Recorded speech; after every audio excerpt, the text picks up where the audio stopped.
Wrong. Check it out. Y'all ready to do something? We already doing something. Look at the wilderness. God woke us up this morning. Can I get a amen? Don't get scared now. Hallelujah. Turn Jesus up. Here we go.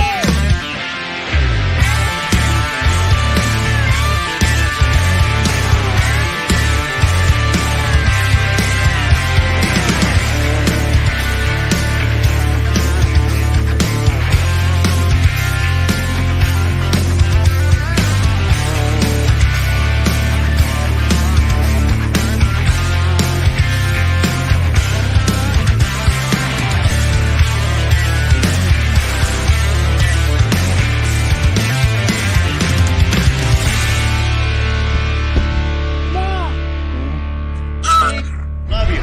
Go, y'all. Let's get busy living.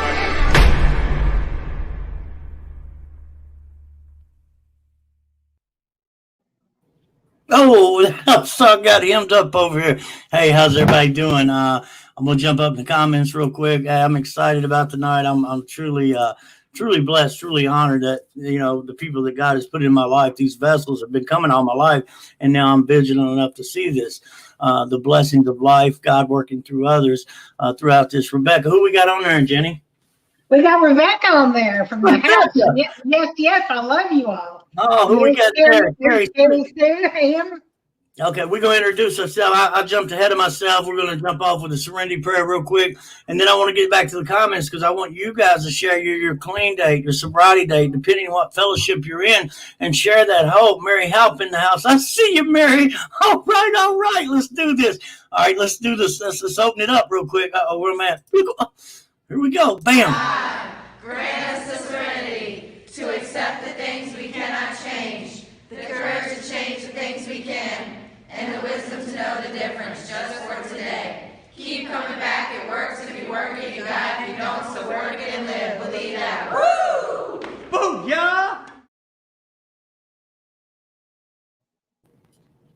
Believe that. All right, check it out.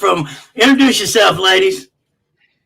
My name is Jenny, and I'm AKA Louise. Hi, everyone. My name's Thelma, and I am Thelma. Yes, Thelma and Louise in the house. You guys have a crazy history, right? Way back in the... Yes, how'd you guys meet? We were both at the University of Kentucky, go Big Blue, and the College of Social Work. That's right. And Jenny and I were taking an economics class. This was way back in August of 1986. And we met because our professor was a little bit different. And I turned around and we were laughing, kind of making fun of our professor. That's probably not the nicest thing to do, but we were. And we started talking, and from then on, we've been friends since 1986. So y'all wanted to clown on the professor. Him up there trying to share some knowledge. Hear me? Well, it was an economics class, and he had a comb over, Andrew. He had a comb over. Every time the air conditioning would come on, his hair would go up like that, Oh, bless his heart. We didn't worry about his feelings, did we? No. And that's what we went young people. I don't know. But yeah, I'm excited about this.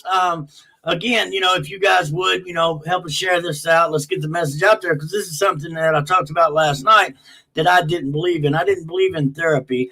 I was brought up, what's in the home stays in the home. The verbal abuse, granddaddy, grandmama fighting, stabbing each other, the police showing up, the ambulance showing up, things like that. And this was some trauma for me, as a little boy, the little boy issues. And then again, wanting to be, not being nurtured as a little boy, and I say this, a bird teaches a bird how to fly, a fish teaches a fish how to swim. A man's supposed to teach a boy how to be a man, and didn't have that nurturing, growing up. And that happens a lot, and you guys have seen it a lot in your profession. Is that true? Yeah, we were in the school. I had an interview for Fayette County Schools, and I called Velva and asked her to go with me. And I said, they may have 2 openings. Come on and go with me. So she went, and they hired us both that day. So we spent 28 years in the school. Wow. And working. And I wish we'd had the platform that you have the blameless children. Yeah. Because when we were in there, it was all hidden. Everything was in the dark. Nobody wanted to speak about it. And, you know, we were there because I was one of the blameless children. And we were there because we wanted to support kids and help them. The only information we had then was like Alateen, you know. Well, what is Alateen? What is that? Alateen is a support group for teenagers who are also going through substance abuse or have family members who are going through substance addiction. And we started in the schools back in, 90, 89. And the thing about that was we didn't know what we didn't know, kind of like what we know today. And like Jenny said, things were very hidden. Substance use, a battery, domestic violence, kid-on-kid abuse, child sexual trauma. You've got to understand the time that this was. We didn't have a lot of supports in place. Our community partners like DCBS, we used them a lot back in the day and still do, and we appreciate all the help we got. But it was shame-based, Andrew. Substance use was very shame-based. So families didn't talk about it. And sort of like what you said, I was raised the same way in a home where you didn't talk about that stuff. You didn't tell family business out on the streets. So What happened was there was a lot of negative trust with even, as soon as we said the word social worker, people said, oh, you're going to take my kids. And I said, well, hold up here. I don't even want my kids some days. I'm not going to take your kid. So, you know, we were there to help and to bridge those resources from the school system, Fayette County schools, with we worked in a high school and Jenny worked in the middle school. So, we were very blessed to work in the schools with the kids. We got the pleasure of working with them. And it's amazing, like, you know, again, you guys went to college together. That's where you met, right? Mm-hmm. And you just hit it off, just wanting to clown on the professor and just buddies, right? And then, you know, like Jenny said, she gets a call from the Fayette County schools and, hey, come with me, you know, and they hire both you guys. And, you know, that's a God thing to me. And there you were for, what would you say, 28, 30 years in the school system? Mm-hmm. Wow, yes, wow. Sir. So, yes, so what brought you guys to where you're at now? Like, and I'm going to jump around because I want to get back to, you know, the kids, man. And that's why, you know, with the blameless children, my thing was I've seen a lot. You know, I've seen a lot of stuff. Now, I'm not a victim by no means. That's just, the cards that I had and the cards that were dealt. We everybody in the neighborhood, we were poor, but we didn't know we were poor. But, you know, I had an advantage over a lot of other kids because my grandparents raised me. Now, they were alcoholics. They finally, they got it together later on in life when I around when I became a teenager. Things like that. But I remember some things, one Christmas, I was 5 or 6 and they had Conway and Loretta jamming, the Christmas trees up, some gifts under the tree. Next thing I know, Granny done broke a 5th bottle and stabbed Granddaddy. And here's the police and the ambulance, and started visiting penitentiaries. That was the normal. Chaos wasn't chaos. It was normal. I started visiting LaGrange every Saturday, visiting my uncles. Clark Street, FCDC, waiting in line to look at my uncles through glass, for 15 minutes, 10, 15 minutes. So that was normal. And that's not normal. But, and where I'm going with this is breaking a cycle here, man. And I'm going to call it a generational curse, man, because I've seen it, I led my kids to the penitentiary. That's the kind of leader I was. I would take them. They think they're going to get ice cream. We were going shoplifting, them 5 and 6 years old, leave them in the car, and as they grew older, we used together. And I would ask my son, he would break in something and I would ask him if he wore gloves. Were there any cameras? The insanity. Just insane. Not knowing that I had purpose, that I had worth. Letting everything outside of me tell me who I was. I was in special ed, starting out in Harrison Elementary. Y'all know where that's at, right there on Bruce Street. Oh, Lord. Yep. So, being labeled and taking that on as so I put the mask on and I try to, Jenny calls me out on it, with humor. I'm deflecting my feelings, So, but anyway, thanks for allowing me to share. Somebody heard me. Oh, real talk. Give us some. Substance touches so many lives. I don't know of anyone it doesn't touch. Yeah. And Velva and I became interested in it. We opened drug court in Bourbon, Scott, and Woodford. We had a DUI business for 17 years. Mhm. And we've worked with this for years, and we love the people we work with. Yeah, because, and Andrew, and I appreciate what you said about your family. No victims here. I think parents do the best they can with what they have. I don't believe in blaming parents, because when you get into the blame game, we're not looking at solutions. And I think Jenny and I both, through our own career, have been solution focused. What can we all do to help these children that we've worked with, like the blameless children that you so passionately refer to? And what can we do to help our families? And I think our time in the school system, and even through our program in Scott Woodford Bourbon, that was awareness counseling, and we met some of the best people. Our clients taught us more probably than what we taught them. But I think through our journey in life, I think we're all here to help one another. And it's not about blaming or accusing. Right. It's about lifting each other up and being there to support one another. And, substance use has taken out almost a whole generation right now with our opioid crisis. And we both see that in the work we do today. Yeah, because it's brand new. Like you said, it was a different time period back when you guys were in the school. Because I remember they'd call you to the office, your name come over the intercom, Andrew Hager, come to the office. You got head lice. We sending you home. Be like, they got the wrong guy. That's so embarrassing.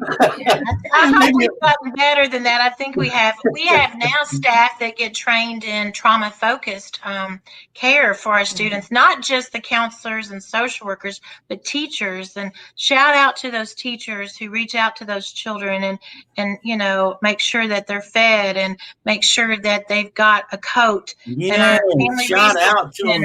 Yes.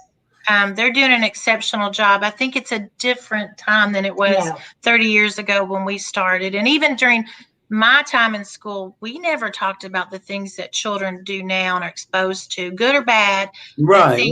Exposing children, being honest.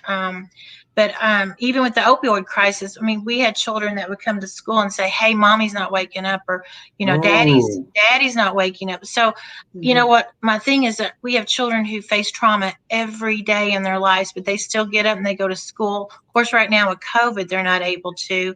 But, I think that we all need to be aware. And if you see something, say something, help, reach out to help. And that's real, like you said, because again, it's different, and these kids, man, are still being, harmed by this and being left. There's a lady in here. Can somebody read this? One of you guys? Can y'all see that one? That's Tammy. She said grandkids were raised with there as well, but all backwoods country. And I did that so they didn't have to live in the turmoil, but still knew why. And I'm moving in the next week after, I'm not sure. Prison. 5+ years. And because they still know and fight demons just like us. I love you. You are God's sin. Thank you. Thank you, Tammy, for your comment. For real. Cliff Bass in the house. Cliff's coming up on 2 years, and me and his son Ron's 15 now. Very smart kid, wonderful mother that played the role of the mother and father, the provider, the one there for him. And me and Ron have talked about it, that Cliff would only call, and Cliff knows, so I'm not, saying anything Cliff won't on, how, he would call once a year. You know what I mean? Not in the Christmas pictures, not in the Thanksgiving pictures, not in the birthday pictures, but he's doing something different today. So what I want you guys to know that are on here, there is a way out. Hell has an exit. I don't care what cards you were dealt, how you were brought up, where you come from, man. You have purpose, you have worth. And I think that's the thing in between here that we don't realize for so long when we put dope on it. And I know it comes different ways. The girlfriend leaves you, and then you want to stuff the pain, or the husband leaves you, you know what I mean? And you want to put dope on it, just to realize, that nothing outside of me is going to fix what's going on inside of me. Well, It's a God don't thing. you think, Andrew, it becomes a coping mechanism for a Indeed. lot of people? Well, definitely, iron sharpens iron, no doubt about it, Kim. But no, it is, because in the suicide rates, and I think about this at times, if it wasn't for me, and I'm not saying, I'm just saying because things have happened, and the coping mechanism, which was crack cocaine, which was sticking a needle in my arm, which was getting high, man, not to feel, yes, not to feel. And that might just, and it's not a good thing. I'm not justifying anything, but, to stuff those feelings, a coping mechanism instead of jumping off rope arena. You know what I mean? Right. Things like that. But yeah, we got Rex Fowler in the house. Y'all want to get some shots out real quick? Y'all ready? Bro, what are you? Oh, wow. I'm sorry about that one, guys. We got David. I'm sorry. We're gonna pray for you, my brother. David snuck that one in on me. Y'all pray for David. Bless his heart. He needs help. We love you, David. Give us a call. Iron sharpens iron. Kim, who we got? Oh, yes. I don't know what that's about either. They sneak in on us sometimes. I do apologize for that. That's okay. Tara, what's going on? Still in relapse. Well, again, we got to do something different to get something. When we stay stuck, and I get it. It's so easy to stay stuck there, man. Because you're sitting there helpless. Y'all, the therapists, why do we stay stuck in that? Why do you stay stuck and feel helpless? Yes. Because, connection is the opposite of addiction. So it's making connections, and then you won't be stuck. And I think sometimes people, that's what they know. And it's scary to take that first step, to ask for help. And I don't know about you guys, but when I was raised, it was kind of, especially for guys, for men, not to ask for help. But today, I think asking for help is the true strength. When you reach out and ask for help, you're showing strength. So please reach out. There's all kinds of help online out there to call. Please let us know. We're here to help. Real talk, Lucy Brown. I could do with your prayers, guys. Still trying to get clean. I'm from the UK. Okay, all right. Well, prayers going up. You guys heard it, man. Heart that up. Put Lucy in your prayers tonight. The power of prayer. But you're right. Men, we're so we can't show emotion. We can't. We can't. It's vulnerable. But that's the whole key to the healing. Is to be honest about those feelings. It's great. Rich Wheeler in the house. Optimal living. What y'all know about that optimal living, y'all? Oh, Silky now. Great program. Love Rich. Rich is the real deal. Realer than real deal. Rich recently hired Jenny and I, Thelma and Louise. So we've known Rich for several years now. So we think the world of Rich. So thank you, Rich. And he cares about people, putting people first. Well, what I love about, I heard Rich share, like I said, I'll have 7 years next month, and that is God's will on the 7th of February. And I know Rich has got, 13, 15? But, I heard him share on a Saturday night meeting, a 12-step fellowship, and I wanted what he had. I heard the knowledge, and but he kept it simple for somebody like me, you know what I mean?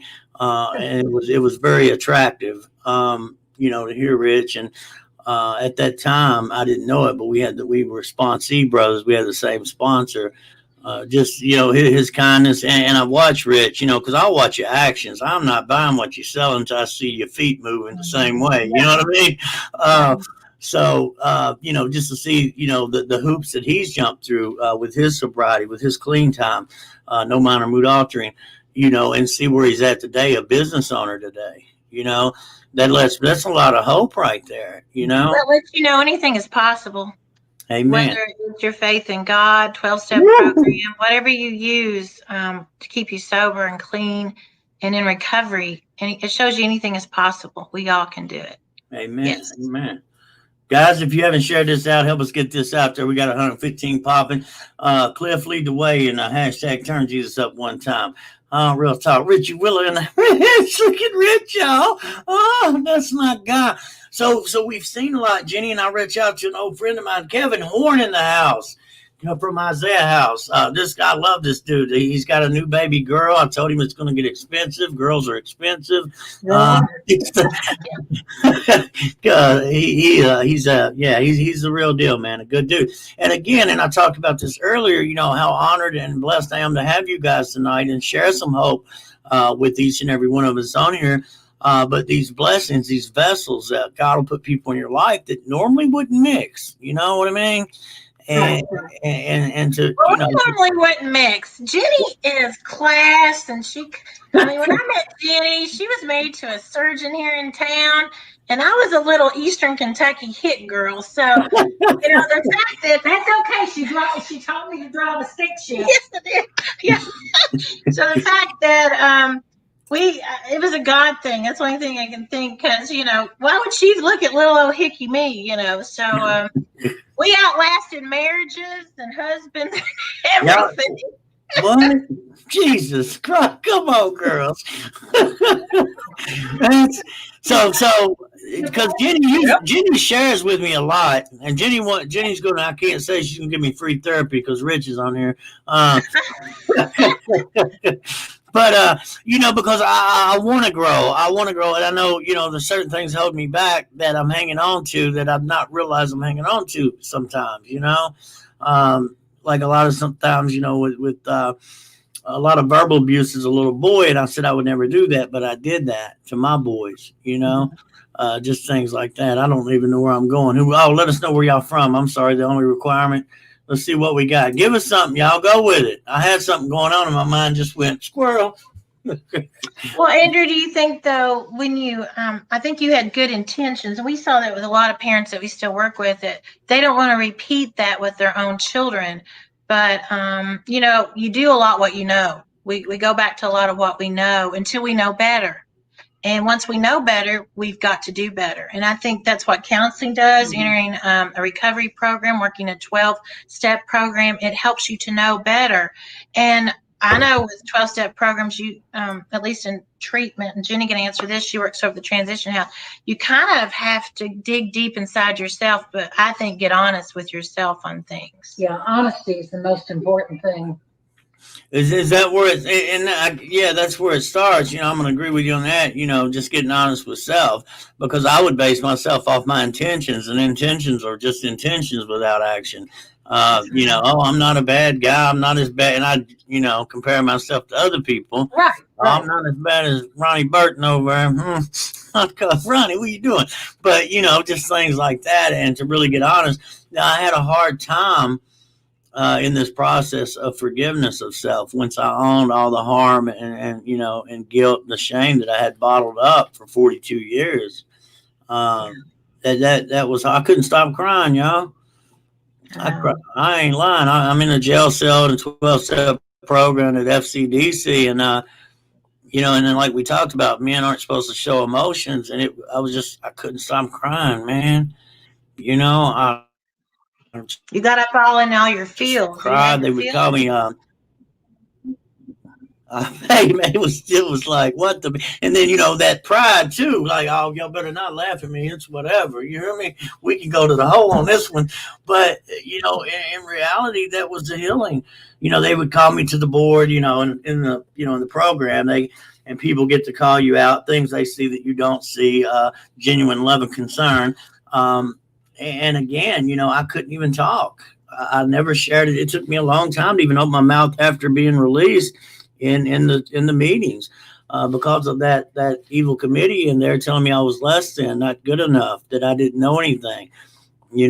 Afraid I was going to say something and it sounds stupid. And it's crazy. Well, I think that's what pushed us into this field. My background had a lot of emotional abuse and physical, and there's a difference between self-esteem and self-worth. You can put a mask on and look like you have a lot of self-esteem, but deep down inside of you feel like you have no self-worth. So, I always wanted to help people because I always wanted to know why I felt the way I did about myself. So part of going to school, to college, and I put myself through college, student loans and everything. I was married at the time with my first husband. We had a child. So, we didn't have a lot. There was nights we ate Cheerios and stuff, but I knew I wanted to figure out myself, but what could I do to help others in that process? So I looked at Jenny, and she comes in, she's always dressed to the nines, and she always looks so pretty. But even she, and it's her story to share, but, we all have stuff. We all have stuff. Real talk. Share about that, rich lady. I love you, girl, because you came up. It wasn't a great home life. I mean, you've seen some stuff with mom. Can we share about that? Yeah, I told everybody that I thought Happy the Glass Man and the local police department were kin to me, because every Friday and Saturday night my mother went through the plate glass window, and we had a new window by Monday morning. So, but there was a lot of alcohol use in the family, and a lot of fighting, a lot of chaos. I can remember bringing the brownies to my house. We were having a little meeting, and I opened the door. My mother was passed out on the floor, so I just closed the door and told them we were having a party outside that day. It's amazing how you learn to cope and how you learn to cover up. Yeah. Yeah, and yeah. The your own emotions about that a lot of times, because you're an imposter.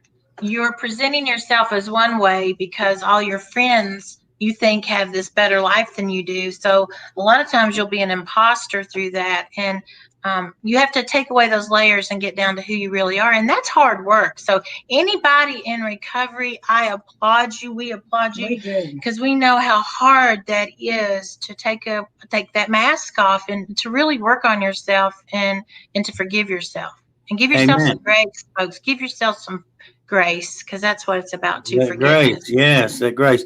Angie Prairie Pollard's on here.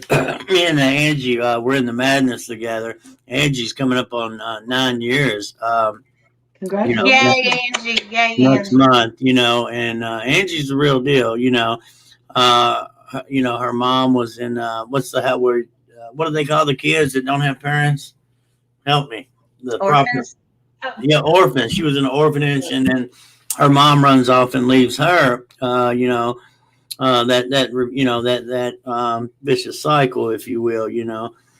Breaking that generational curse. And Angie's got a powerful testimony, and she too knows Happy the Glass Man, Jenny.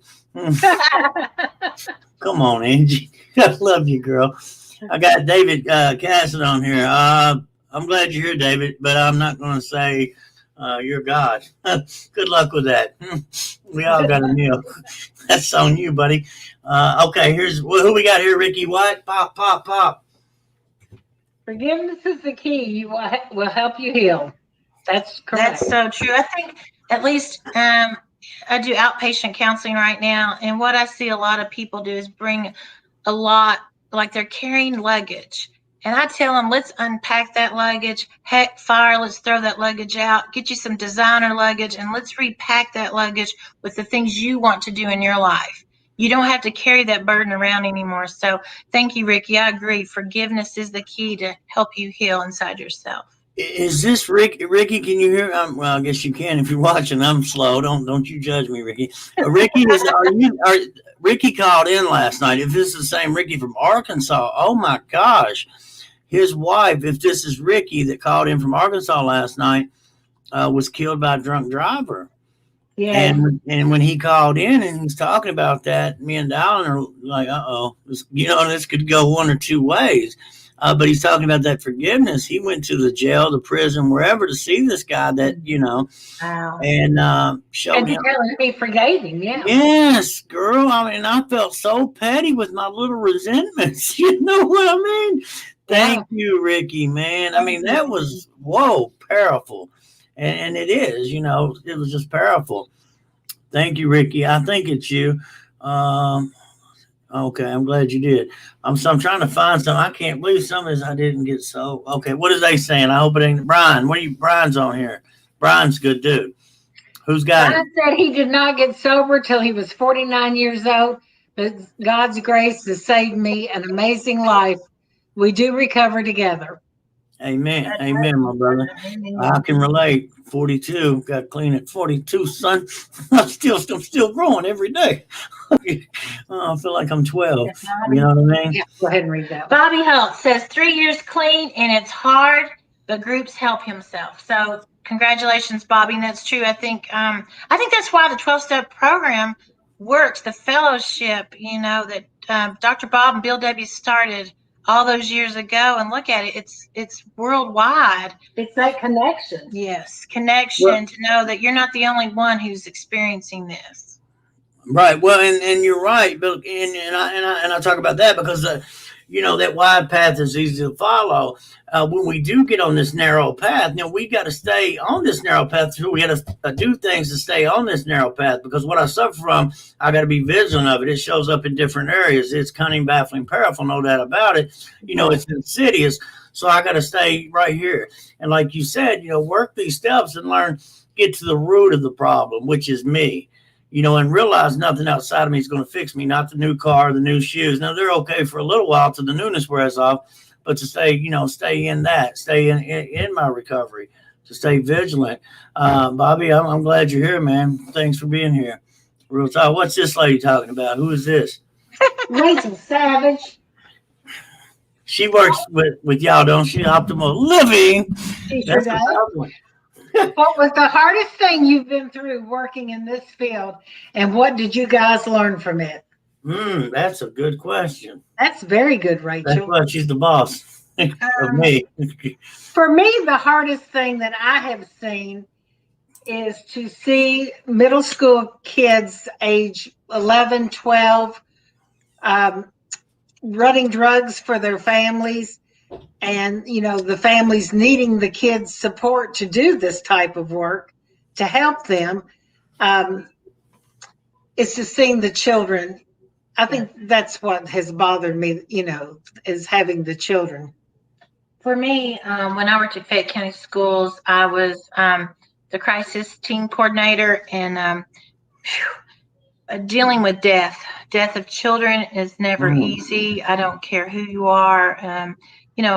Children are innocent, so when we would have to, Jenny was on the team, and we would work children's deaths. And unfortunately, towards the end of our careers with Fayette County Schools, we saw a lot of senseless shootings, children who were victim. And then when you dig deep again into a lot of it is due to drug trafficking and, things that children should never have to be involved in.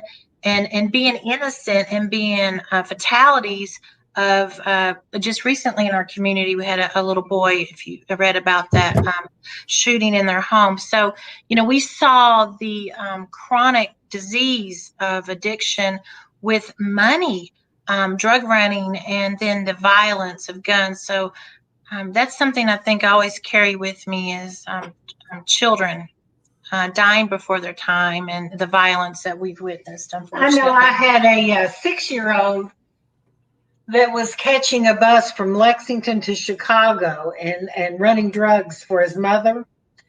And I found out about it only because he came to school one day and had almost $2,000 rolled up in his sock. And so I went to the house and I told the mother, I said, something's going to happen. The child's going to take some money. The child's going to take some drugs. Something's going to happen. And sure enough, it did. And this young man ended up being beat up and thrown on his mother's porch. And they left. And they left town. He was 12. Oh my goodness. Oh my goodness. And it's funny, like, because I remember, copping dope from 12 and 13-year-olds. You know what I mean? And I'm talking out 3, 4 in the morning, and, y'all froze up. Oh, there you are. But, I remember this, and it's like, wow, at that time, I didn't care. It was like, there's these 12-year-old kids, selling dope. It's crazy, isn't it? Do you feel, and Satterley, he's Opie, State Trooper Josh Satterley's on here. It starts at home. I think a lot of it does. I don't know. What do y'all got on that? Uh-oh. Did y'all freeze up on me? Are we frozen? It's my Wi-Fi. crap. It's you. It's not Rachel. us. Oh, there we go. Yeah, I think it's on my end. I think it's on my end. Well, he said it doesn't So you got start some at home, but feedback on I think you can look at starting at home as either positive or negative, depending on your background and what happens in your home life, you know. But I think more than anything, is there's people like us out there. There's people in the schools. There's people in the community who care, who, you know, want to help. So I'm hoping that, you know, with the newer generation, they've learned a lot more than I did in my generation, is that they'll reach out and that they see something, they'll report something. And that we all need to be kinder to each other. We really do.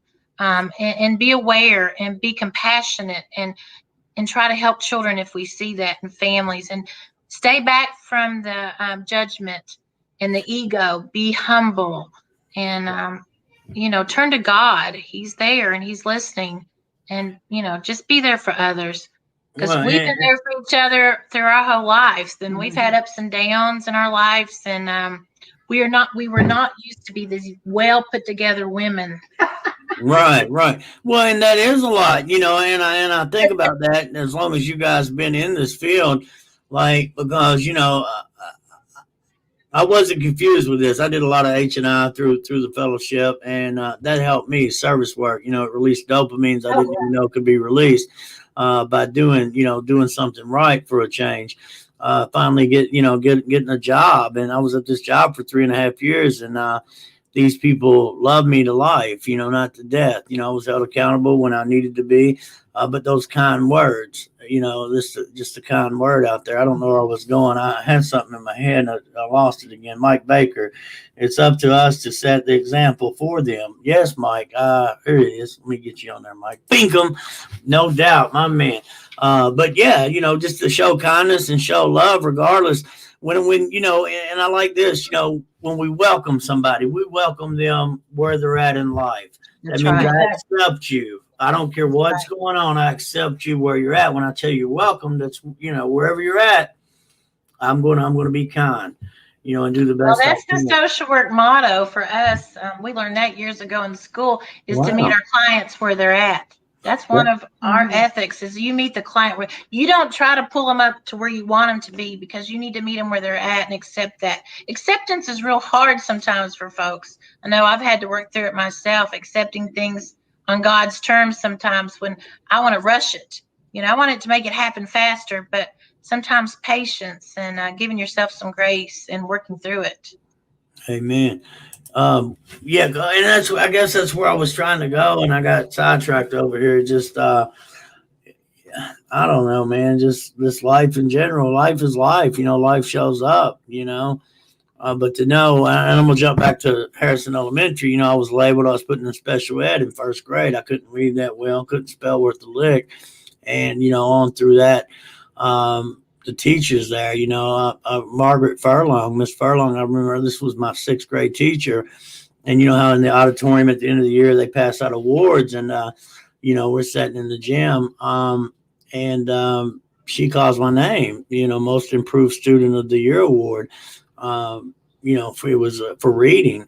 And it was just, you know, it was like, wow, you know what I mean? Really felt, and I think that's the first time, you know, ever that, you know, that I can remember actually feeling good inside, you know, walking up there, you know, the whole school. And this, you know, we start to remember some things when we ain't got dope up in here. So, you know, we ain't got alcohol on it.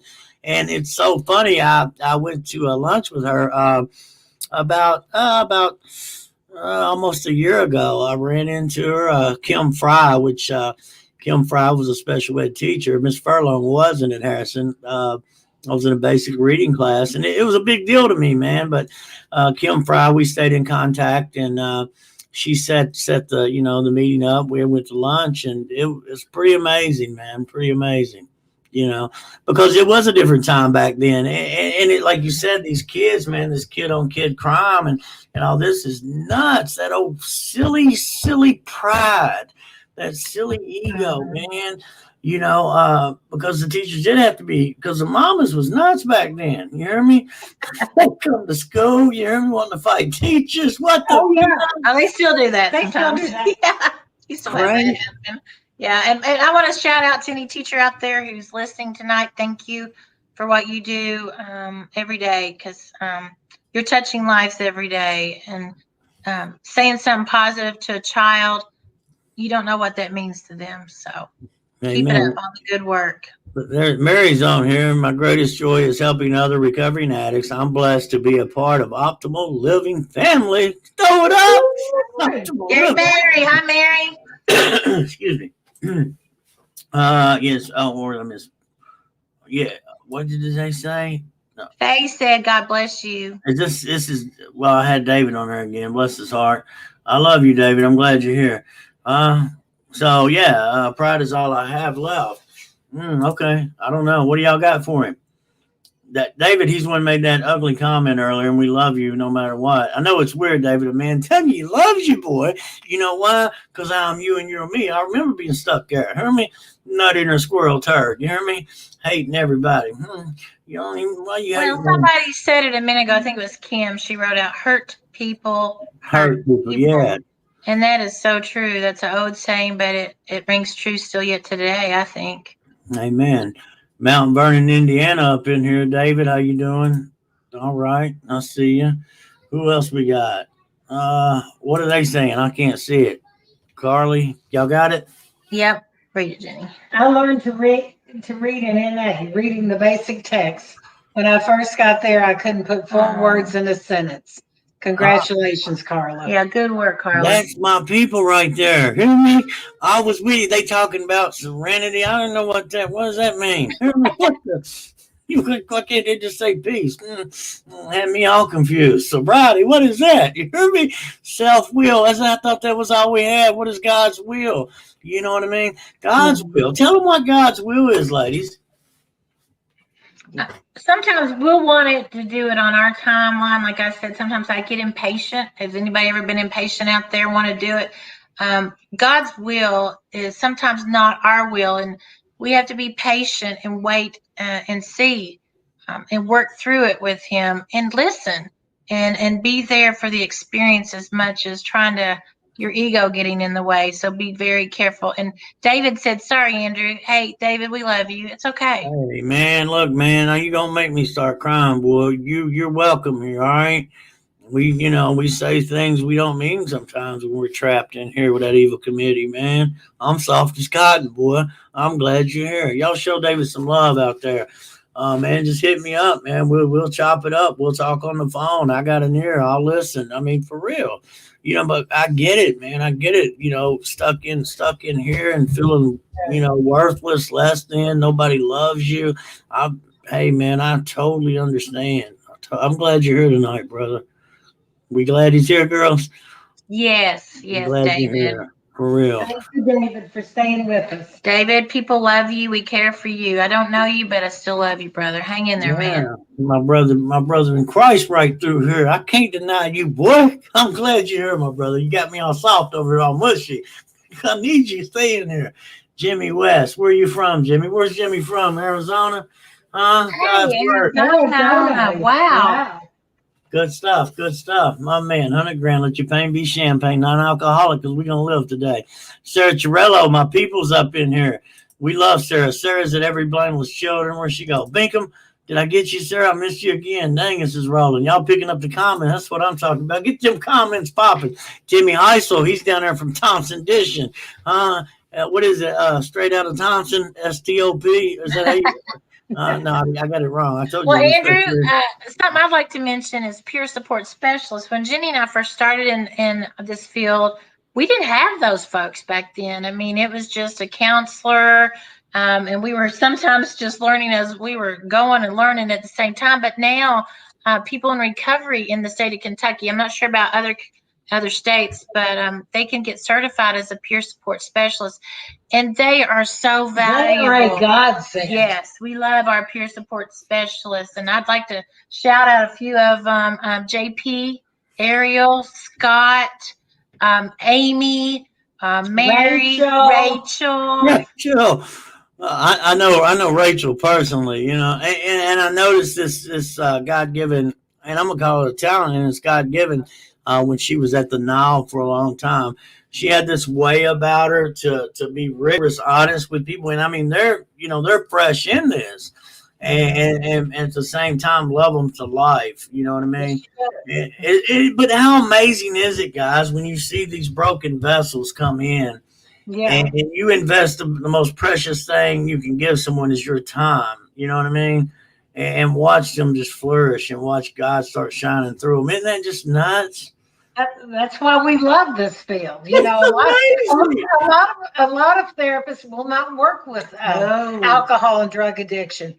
I love it because you see the change. Yes.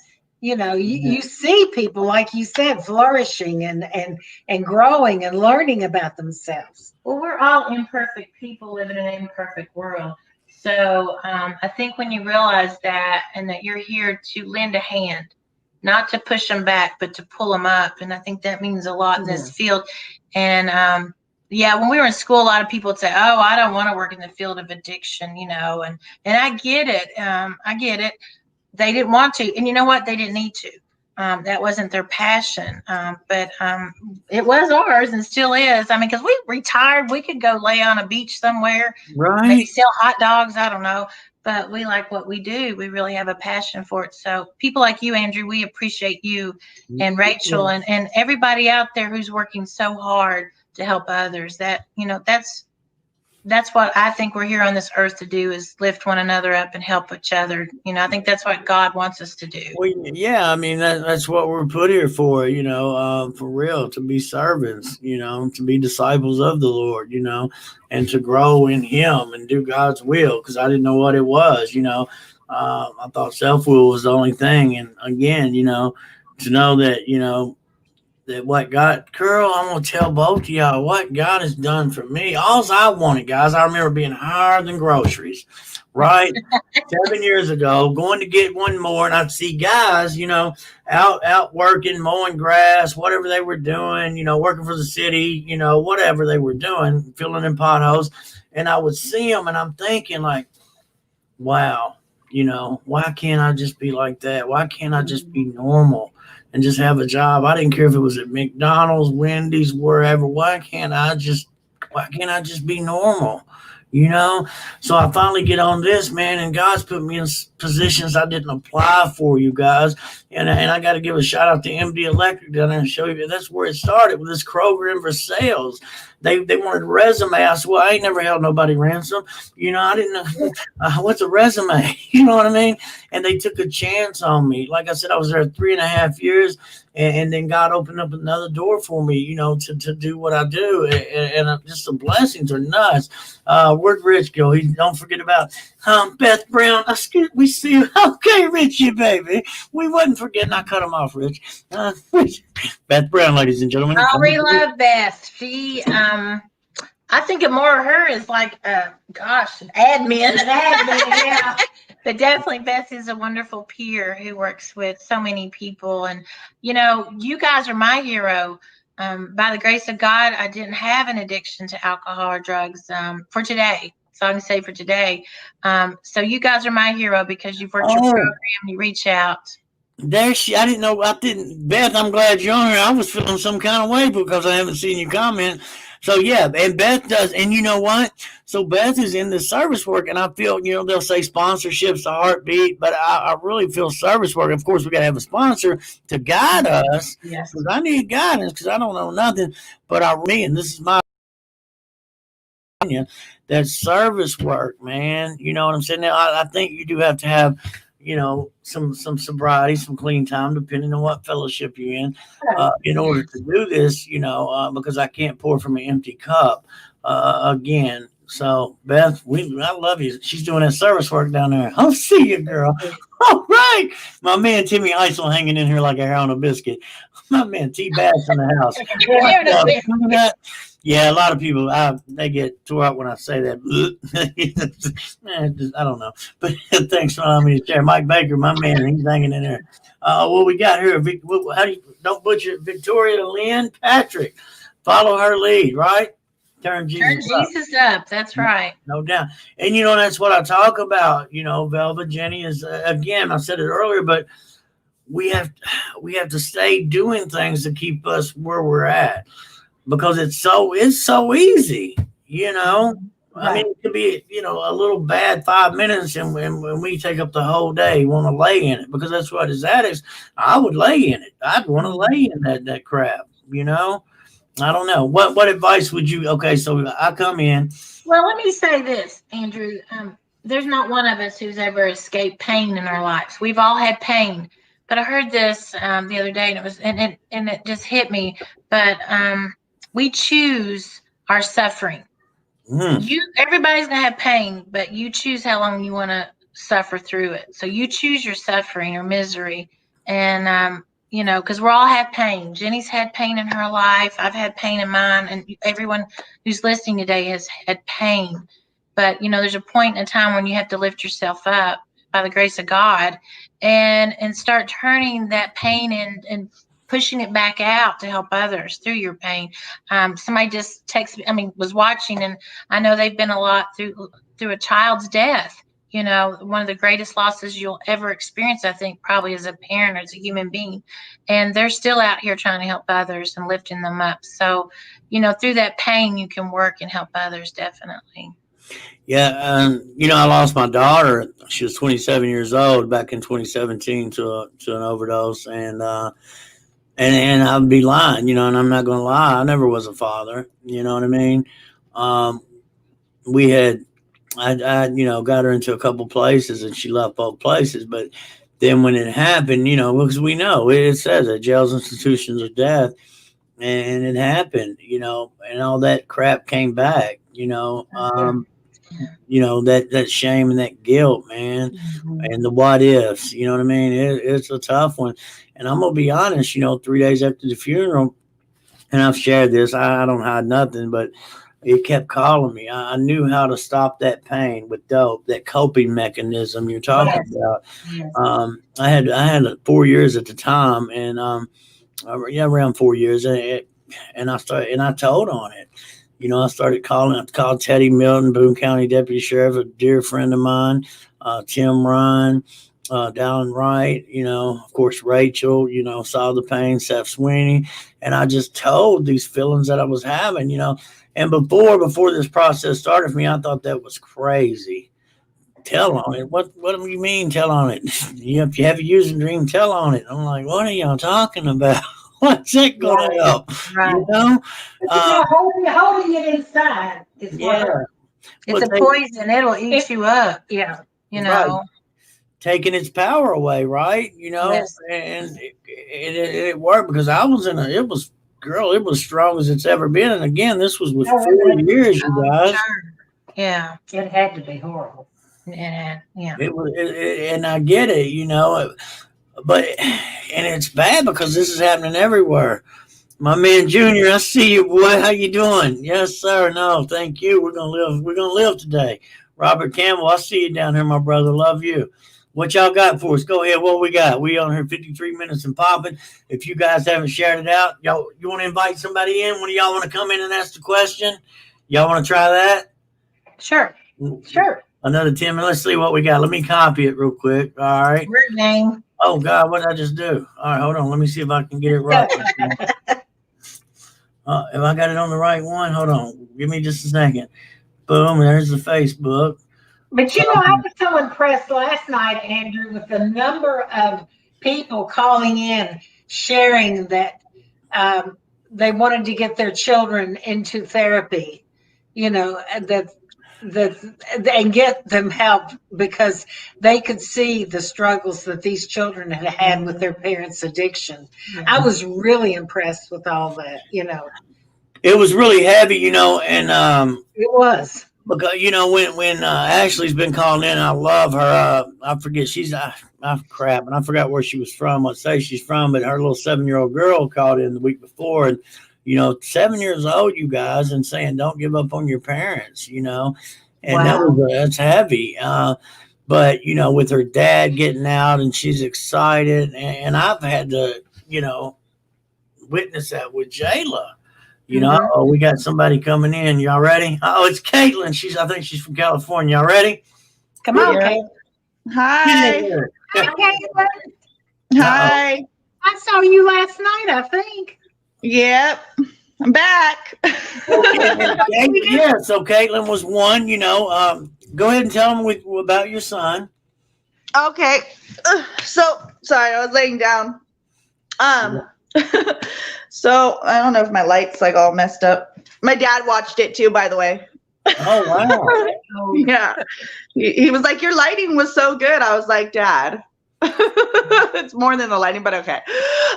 So my son was taken, by CPS through my own actions, right? My drug use. So shortly I'll be getting him back, and I'm super grateful. And like I was talking about it last night, like I'm grateful I get to go and take drug tests, and like I'm grateful I get to go to meetings, and I'm grateful I get to talk and like help other women too that might be going through the same thing, because sometimes it's a really lonely feeling, but there is support out there. And like I have a really good mentor mom. I don't know if that's like the same thing as the peer specialist you guys were talking about, but I think it might be, but just the California version. And so, yeah, I'm just really grateful for all the support I have, Well, that's wonderful. Well, we're grateful for you that you can share your message and help other moms. Right. I think, what better testimony than your own story of recovery, and also getting your children back and working through that and helping other moms know, giving them hope. I think when you have hope, you've got a lot. Because I think that's so much what I see, Caitlin, at first. People feel so helpless and hopeless to be able to work through that system. And for you to have the knowledge and help them, that's marvelous. Yeah, and a little I can tell you a little bit more about me. I didn't tell it the other nights, but I've already lost one child to adoption, and I didn't get him back. So I know like kind of both sides of it. Like I haven't got this child back yet, but I know the feeling of losing a baby and not getting him back, and not being able to, to pull yourself or myself out of it. I was a lot younger, but at the same time, like it's something that I've had to forgive myself for, and I know that like I don't want to do that to another child, nor do I want to feel that type of broken bond, Yeah. I got like some experience like with that. I got two granddaughters, and they were taken. They were rescued by the state because we were strung out and didn't know how to do what we were supposed to do. So they've been adopted, and I want to share this blessing with you. They're the parents that adopted them. They let us keep them overnight. Now again, by what they see in our actions, had them, came over for Christmas. They're a part of our lives, and they don't hold us back. It's amazing. Their adopted father, he's in law enforcement. The mother's awesome. Briley's 11 now, and she was 4 when this happened, and I can still remember the look on her face. Like, please help me. And be powerless, because I was powerless over my addiction. But like I said, again, when you're doing the right thing, God's gonna bless you, man. He's gonna bless you. Right. So, it's amazing. So give us something, y'all. Hashtag how do you say my name? Hey, KHL family one time out there. I get all screwed up. But Caleb, tell them where you're from. I'm from San Jose, California. San Jose. How many times y'all been to California? We've been there several times. Been there a few times. They've been to San Jose, but I've been to San Diego and San Francisco a couple times. So yeah, beautiful state. Yeah, I like where you guys are from. Kentucky, right? Right. Do you know where we're at? We in God's country. I have family in North Carolina. Okay. You're getting close. So like, yeah, Over it's in around God's there country, somewhere. you know what I mean? Caitlin, thank you for sharing, because I know that's hard, and you keep doing what you've been doing, and you're going to get blessed. You really are. You just keep on working your program, girl.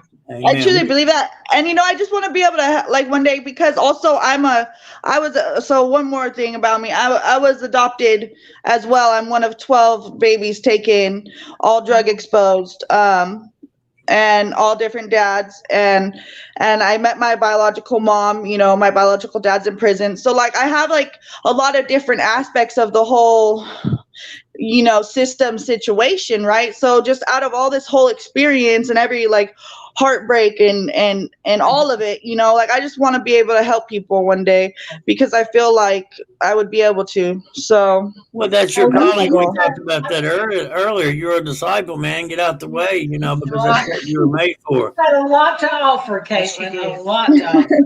Yes, God will use you. He'll get you through it, For sure.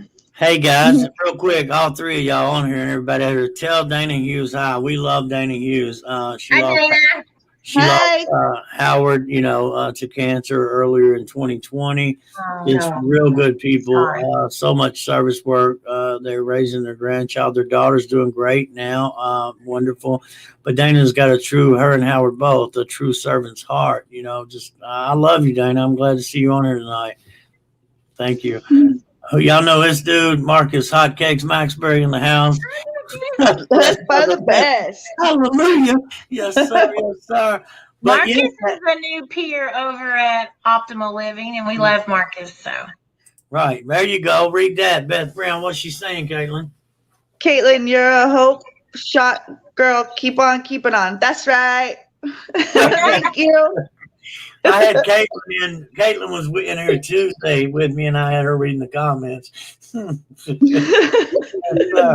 but and jumping through whatever hoop they put out there, and know that it's a blessing to have that hoop to jump through. Because I need guidance. I need to be taught. I need to get as far away from this dope as I can. And it's for me, not to me, right? Yeah. For me, not to me. Teach, girl, teach. That's right. Real talk. That's good stuff. Well, we're at the top of the hour, man. I want to thank each and every one of you for being on here with us tonight. Jenny, Velva, y'all are awesome. I love you guys. I want to do the heart. Do the heart. Good stuff. There you go. No doubt, man. For real, and it is, with the knowledge you guys have, and I'd like to get you guys back on here maybe next month if you're not busy, and do it again. We have the call-in show. That would be cool. I love the call-ins. Caitlin called in last night. It's just, you never know what you're going to get. You never know. And David, if you're still on here, we love you, bro. Don't sweat it. Love you, David. We love you, boy. Okay, man. We love you, boy. Real talk. Robin Jones up in this piece. Sarah Chirello, I love you. Thank you. Rich done put a link up in here. Optimal Living. There it is. Check him out. Get it together. I mean, what you guys are doing for real, again, and I see it, because I've been honored, I've been blessed. I get to go to all these treatment centers. Thank God for Boca. What they allow me to do is no matter where you're at financially, help you, because 75-80% of what I'm doing over here, is some pro bono, but it's through Boca allowing me to do this. Chris Ferry, awesome dude. But getting to see what you guys really do up close and personal is just amazing, and watch people grow in the recovery and become the people they're supposed to be, baby. Real talk. What y'all got? Give us some hope. Well, you give me hope by seeing you all in recovery. I don't think I can give you anything that you can't give us back. And I respect you guys, what you've been through, and that you're giving back. And you just keep going and keep giving. That's the most important thing, I think. Amen. Yeah, we just love you. We love working. Appreciate you all. We're honored to know you all, and I mean that. Yes. What you guys are awesome. I really like you two. You're both social workers, is that what you said? Yes, girl. Social workers, girl. That's right. That's good stuff. Good stuff. Wow. We always knew that we would be like Thelma and Louise and go off the cliff together. And it's crazy how y'all manage. It's just amazing. That's right. Blameless Children right here in Versailles, Kentucky, June 19th, right here at 320 Hope Lane, Journey Church. I look forward to you guys being there, Thelma and Louise. And we'll be there. And Caitlin, I know California, with the price of, we can get you together, girl. Get on down here. CUPO. Yeah. I'll look into that. I can bring my baby up with me. Yeah, look into it. Like I said, I'm serious. This event is amazing. Beth was there. Beth Brand was there last year. I mean, it's just, God is there, man. You feel the presence of God as soon as you hit the gate, Randy Nation, the Pastor Journey Church is amazing, man. These kids get up here and drop it. You know what I mean? Woo, they talk about that pain, that shame, that guilt. It's amazing. Well, I love you guys. I'm holding y'all hostage. Love you. Thank you. Bye. Caitlin, thank you for coming in. Bye, Caitlin. Nice Well, to meet thank you for having me. Nice to meet you too. Bye, everybody. Bye-bye. Let me get this going. Where am I at? Uh-oh, Pop. Uh-oh, what did I do wrong? I'm a mess, y'all. All right. Thank you to every one of you for hanging out with us. We're going to do it again. Thank you. I'll see you guys Tuesday. Come join us. Bye, everybody. Bye. Bye. God, greatest Serenity, to accept things we cannot change.